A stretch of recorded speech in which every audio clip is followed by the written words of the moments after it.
चलित वर्षर प्रथम मासिक क्लस्टर स्तर बैठक एमसीएम जुलाई 4 शनिवार अनुष्ठित हो जाइछि।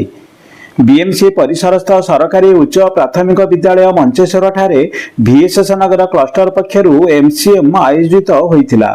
बैठक को उक्त विद्यालयर प्रधान शिक्षयित्री मिनती मार्था उद्घाटन करथिले।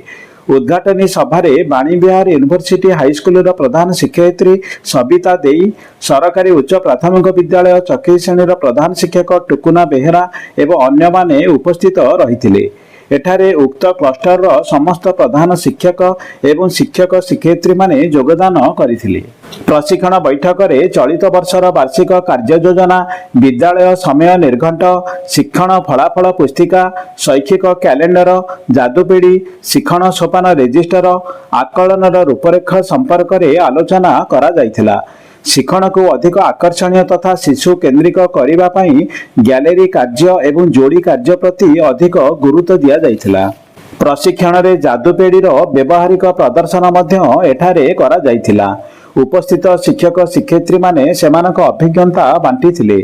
वीएसएस नगर क्लस्टर आंचलिक साधन केन्द्र संयोजक एवं संबल शिक्षयित्री प्रशिक्षण को परिचालना करथिले। ब्यूरो रिपोर्ट सूचक न्यूज।